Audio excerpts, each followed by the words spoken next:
ಕೊನೆಗೂ ಕೂಡ ಮಹಾರಾಷ್ಟ್ರದಲ್ಲಿ ಸಿಎಂ ಯಾರು ಅನ್ನೋದು ಕನ್ಫರ್ಮ್ ಆಗಿದೆ. ಅಂದರೆ ಶಾಸಕಾಂಗ ಸಭೆಯಲ್ಲಿ ದೇವೇಂದ್ರ ಫಡ್ನವೀಸ್ ಅವರ ಹೆಸರು ಫೈನಲ್ ಆಗಿದೆ.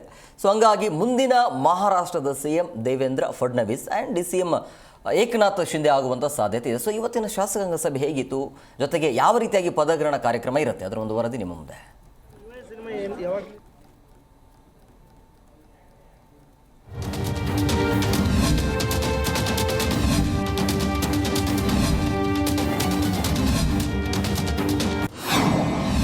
ಮಹಾರಾಷ್ಟ್ರ ನೂತನ ಸಿಎಂ ಆಗಿ ದೇವೇಂದ್ರ ಫಡ್ನವೀಸ್ ಆಯ್ಕೆ. ಗುರುವಾರ ಸಂಜೆ 5:30ಕ್ಕೆ ಸಿಎಂ ಆಗಿ ಫಡ್ನವೀಸ್ ಪ್ರಮಾಣ. ವಿಧಾನಸಭೆ ಚುನಾವಣೆ ಬಳಿಕ ಮಹಾಯುತಿ ಮೈತ್ರಿ ಪಕ್ಷಗಳ ಮಧ್ಯೆ ತಲೆದೋರಿದ್ದ ಸಿಎಂ ಆಯ್ಕೆ ಕಗ್ಗಂಟು ಕೊನೆಗೂ ಬಗೆಹರಿದಿದೆ. ಮಹಾರಾಷ್ಟ್ರ ನೂತನ ಸಿಎಂ ಆಗಿ ಬಿಜೆಪಿಯ ದೇವೇಂದ್ರ ಫಡ್ನವೀಸ್ ಆಯ್ಕೆಯಾಗಿದ್ದು, ಮೂರನೇ ಬಾರಿಗೆ ಸಿಎಂ ಆಗಿ ಗುರುವಾರ ಫಡ್ನವೀಸ್ ಪ್ರಮಾಣ ವಚನ ಸ್ವೀಕರಿಸಲಿದ್ದಾರೆ. ಉಪಮುಖ್ಯಮಂತ್ರಿಯಾಗಿ ಏಕನಾಥ್ ಶಿಂದೆ ಹಾಗೂ ಅಜಿತ್ ಪವಾರ್ ಪ್ರಮಾಣ ವಚನ ಸ್ವೀಕರಿಸುವ ಸಾಧ್ಯತೆ ಇದೆ ಎನ್ನಲಾಗುತ್ತಿದೆ. ಕೇಂದ್ರದಿಂದ ಬಿಜೆಪಿ ವೀಕ್ಷಕರಾಗಿ ಆಗಮಿಸಿದ್ದ ನಿರ್ಮಲಾ ಸೀತಾರಾಮನ್ ಹಾಗೂ ವಿಜಯ್ ರೂಪಾನಿ ಸಮ್ಮುಖದಲ್ಲಿ ನಡೆದ ಬಿಜೆಪಿ ಸಭೆಯಲ್ಲಿ ಬಿಜೆಪಿ ಶಾಸಕಾಂಗ ಪಕ್ಷದ ನಾಯಕರಾಗಿ ದೇವೇಂದ್ರ ಫಡ್ನವೀಸ್ ಆಯ್ಕೆ ಮಾಡಲಾಯಿತು.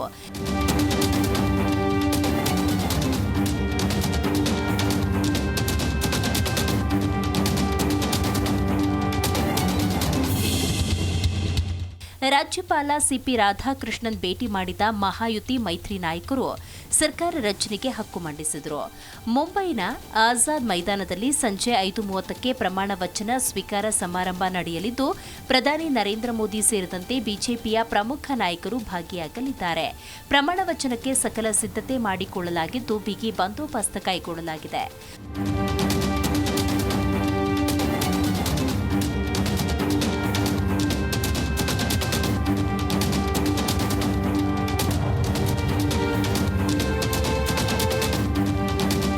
ಸುದ್ದಿಗೋಷ್ಠಿ ನಡೆಸಿ ಮಾತನಾಡಿದ ಫಡ್ನವೀಸ್, ಜನರು ನಮ್ಮ ಮೇಲಿಟ್ಟಿರುವ ನಿರೀಕ್ಷೆಗಳನ್ನು ಈಡೇರಿಸುವುದೇ ನಮ್ಮ ಧ್ಯೇಯ ಅಂತ ಹೇಳಿದ್ರು.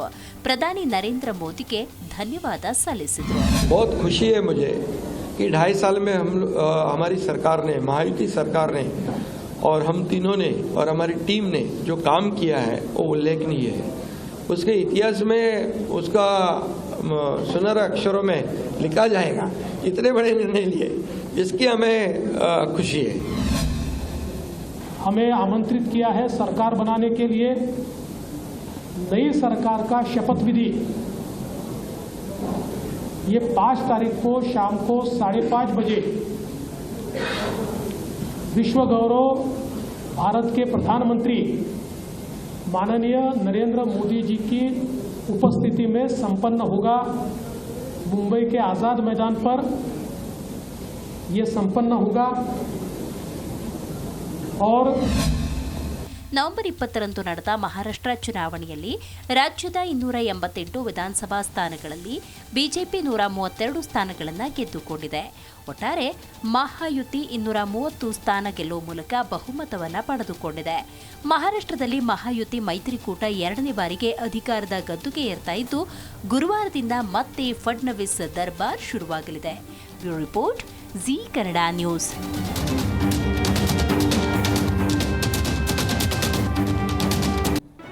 ಜಿ ಕನ್ನಡ ನ್ಯೂಸ್ ಈಗ ನಿಮ್ಮ ಮನೆಯಲ್ಲೇ ನೋಡಿ. ಎಲ್ಲ ಕೇಬಲ್ಗಳಲ್ಲಿ ಈಗ ಲಭ್ಯ.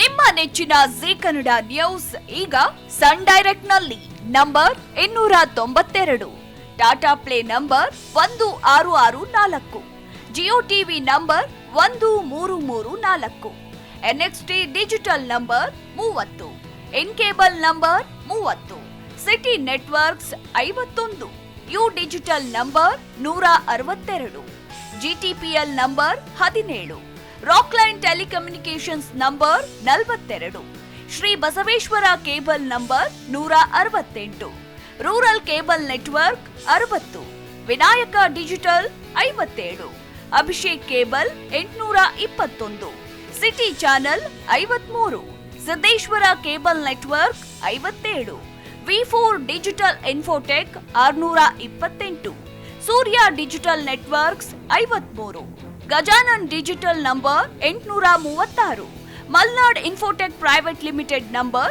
56, Metrocast number 830, Victory digital number 167ರಲ್ಲಿ ನೋಡಿ ಆನಂದಿಸಿ.